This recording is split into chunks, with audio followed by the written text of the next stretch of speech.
일본에는 만 14세의 나이에 칸 영화제 나무주연상을 수상한 배우가 있습니다. 전 세계적으로 연기력을 인정받은 일본 배우들에 대해 정리해보는 시간을 갖도록 하겠습니다. 간니발로 우리나라에서 많이 알려진 야기라 유아는 제57회 칸 영화제 나무주연상 수상자입니다. 무려 만 14살의 나이에 이른 쾌거입니다. 고레에다 히로카즈 감독의 아무도 모른다로 데뷔를 했는데 바로 이 데뷔 작품으로 칸 영화제에서 나무주연상을 받은 겁니다. 일본의 최초이자 역대 최연소 기록입니다. 이전까지 최연소 수상은 피아니스트 주연을 맡은 부루와 마지메를 기록한 만 27세였으며 아역이 수상한 전례가 없었기에 이는 전 세계적으로 큰 놀라움으로 다가왔습니다. 야기라 유아가 중학교 3학년 때 벌어진 일입니다. 당시 중간고사로 인해 칸의 공식 상영에 나선 뒤 일본으로 돌아왔기에 칸 영화제 시상식에 참석을 못했었는데요. 새벽 3시쯤에 집에서 잠을 자다가 고레에다 감독의 전화를 받고 나무주연상 수상 소식을 전해 들었다고 합니다. 수상 발표 후 칸 역사상 처음으로 공식 심사위원 회견이 열렸고 야기라와 마지막까지 경합한 배우는 프랑스의 명배우 장 피에르 바크리로 밝혀졌습니다. 심사위원 중 한 명은 야기라는 소년의 성장 여정을 훌륭하게 연기했으며 수상은 나이와는 전혀 관계가 없다고 말했습니다. 여튼 야기라 유아는 영화 데뷔 작품을 통해 칸 영화제를 장악해버렸지만 어린 나이에 너무 주목을 받다 보니 오히려 굉장히 힘든 시간을 보냈다고 합니다. 다행히 지금은 안정적인 가정도 꾸렸고 아이 아빠가 되기도 했고 간니발 같은 작품을 통해 대중의 사랑을 받는 배우로 활동하고 있습니다. 우리 채널에서 처음 소개됩니다. 크로키 하루는 막 주목받기 시작한 신인 시절 제64회 베를린 영화제에서 여우주연상을 수상했습니다. 야마다 요지 감독의 작은 집으로 수상했는데요. 당시 크로키 하루는 베를 엮다, 샤니다루의 꽃 등으로 일본 국내 영화제 신인상을 거의 모두 휩쓸면서 연기 잘하는 배우로 인식되고 있었는데요.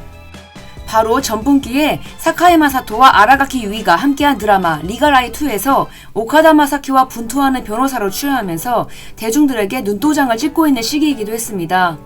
크로키 하루는 이후 더 열심히 활동했고 영화 립밤윙클의 신부, 드라마 나기의 휴식, 이치케이의 까마귀 같은 작품들을 선보이면서 많은 사랑을 받는 배우가 되었습니다. 크로키 하루의 은곰상 수상은 2010년 테라지마 시노부 이후 4년 만에 4번째입니다. 과거 히다리 사치코, 다나카 키누요도 베를린 영화제에서 여우주연상을 수상했습니다. 캐터필러로 베를린 영화제의 꽃이 된 테라지마 시노부 이야기를 안 할 수가 없죠. 유서 깊은 가부키 집안에서 태어난 공주님입니다. 가부키에 관해서는 이치카와 에비조나 마자 타카코 집안을 다룰 때 살펴본 바 있어서 일본에서 가부키라는 것이 어떤 역할을 하고 위치인지 아실 겁니다. 테라지마의 아버지는 인간국보 가부키 배우 7대째 오노에 키쿠고로, 어머니는 명배우 후지 스미코입니다. 후지 스미코는 우리나라 배우 심은경과 영화 동백정원에서 함께하기도 해서 낯익은 분들이 계실 거라고 생각됩니다. 소위 말하는 로열 패밀리 일족입니다. 남동생은 가부키 배우 오노에 키쿠노스케입니다. 오노에는 인간국보 2대 나카무라 키치에몬의 딸과 결혼했습니다. 막강한 가부키 집안의 파이프를 구축했습니다. 테라지마는 2007년 프랑스인 아트 디렉터와 결혼해 아들을 낳았습니다. 아들 테라지마 마오로도 현재 배우의 길을 걷고 있습니다. 테라지마는 작년에 가장 화제를 모았고 지금까지 이어지고 있는 가부키를 다루고 있는 영화 국보에도 출연했습니다. 이 작품으로 일본 아카데미상 우수 여우 조연상을 수상했는데요. 최우수 여우 조연상까지 수상하게 될까요? 2011년 당시 일본 내에서도 잘 알려지지 않았던 두 신인 배우가 큰일을 해냈습니다. 주인공은 체조역과 드라마를 함께 찍으면서 우리나라 시청자들에게도 친숙해진 니카이도 후미와 미국 아카데미 여우조연상에 노미네이트가 된 배우 키쿠치 린코의 11살 연하의 남편이기도 한 소메타네 쇼타입니다. 두 사람은 영화 두더지를 통해 제68회 베니스 영화제에서 신인상을 수상했습니다. 이는 일본의 최초의 수상이었습니다. 당시 니카이도 후미는 고2, 소메타니 쇼타는 만 18세였습니다. 두더지는 붕괴된 가정에서 학대를 받으며 성장해 살아가는 것을 괴로워하는 중학생 소년과 그를 좋아하게 된 이후 도움을 주려고 애쓰는 같은 반 여학생의 이야기를 그렸습니다. 두더지의 감독인 소노시오는 당시 3년 연속 세계 3대 영화제에 초청되는 등 기세가 대단했던 시기였습니다. 리카르도 후미는 야쿠쇼 코지의 감독 작품인 가마의 기름에서 히로인으로 발탁되면서 배우로 데뷔했는데요. 그녀를 알아본 국민 배우 야쿠쇼 코지도 얼마 전 칸 영화제에서 야기라 유아의 수상 이후 19년 만에 나무주연상을 수상했습니다. 야쿠쇼 코지는 독일 감독 빈 벤더스의 퍼펙트 데이즈로 수상했습니다. 일본 배우가 칸 영화제 나무주연상을 받은 것은 야기라에 이어 두 번째입니다. 당시 야쿠쇼는 기자들과 만난 자리에서 이제 겨우 야기라군을 따라잡았네요 라며 웃음을 자아냈습니다. 같은 날 사카모토 유지가 고레에다 히로카즈 감독작 괴물로 각본상을 수상하는 등 일본 영화계는 영광스러운 일이 연거푸 벌어졌습니다. 우리나라에서는 기무라 타쿠야와 함께한 드라마 소라오시와 체인지 등으로 알려진 배우죠. 후카치 에리는 2010년 몬트리올 세계영화제에서 악인으로 여우주연상을 수상했습니다. 이후에 열린 제34회 일본 아카데미에서도 최우수 여우주연상을 수상하는 등 당시 많은 영화제를 휩쓸었습니다. 2020년 아침 드라마 이후 드라마 출연이 없기에 팬들의 기다림은 길어져만 가고 있습니다. 2015년 어머니가 폐암으로 타계하신 뒤부터 연기 활동을 많이 줄여가고 있다는 것이 이유인데요. 올해는 좋은 소식이 들려오면 참 좋겠네요. 우리나라에 오징어 게임이 있다면 일본에는 쇼군이 있습니다.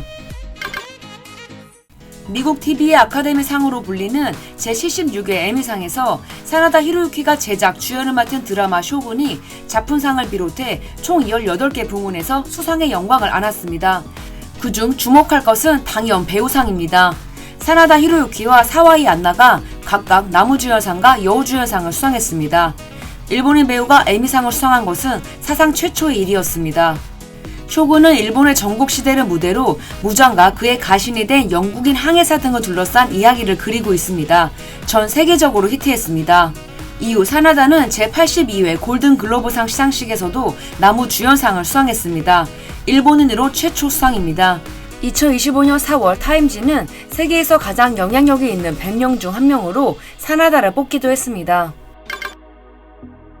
사나다 히로유키는 워낙 유명한 배우죠. 아이돌로 활동했던 과거도 있습니다만 젊은 시절부터 연기에 공들인 이후 해외로 활동 범위를 넓혀갔습니다. 우리 채널에서 다뤘던 마성의 여자로 불렸던 하즈키 리오나 기억나실까요? 연애 상대에게 부인이 있어도 괜찮아요 라는 발언으로 세간의 비난을 받기도 했는데 바로 여기서 말하는 연애 상대가 바로 사나다 히로유키입니다. 사나다의 둘째가 태어나기 전부터 불륜이 시작됐다고 하죠. 결국 사나다는 97년 이혼했습니다. 사나다 히로유키처럼 에미상과 골든글로브상을 모두 수상한 사와이 안나는 우리나라 드라마 파친코에서 나오미로 나온 배우입니다. 에미상의 경우 아시아인 여성이 수상한 것 자체가 처음이었습니다. 쇼군을 통해서 세계적으로 지명도를 가진 배우로 급부상했습니다. 뉴질랜드 출신으로 영어와 일어가 능숙한 환경에서 성장했습니다. 10살 때 일본으로 돌아왔습니다. 댄스 그룹의 멤버였던 적도 있습니다.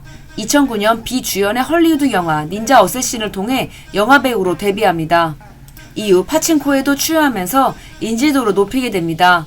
2025년 미국 잡지 타임지 선정 올해의 여성에 뽑히기도 했습니다. 참고로 아사노 타다노부 역시 쇼군으로 골든글러브에서 하비에르 바르뎀, 해리슨 포드 등을 누르고 나무주연상을 수상했습니다. 지금까지 라미였습니다.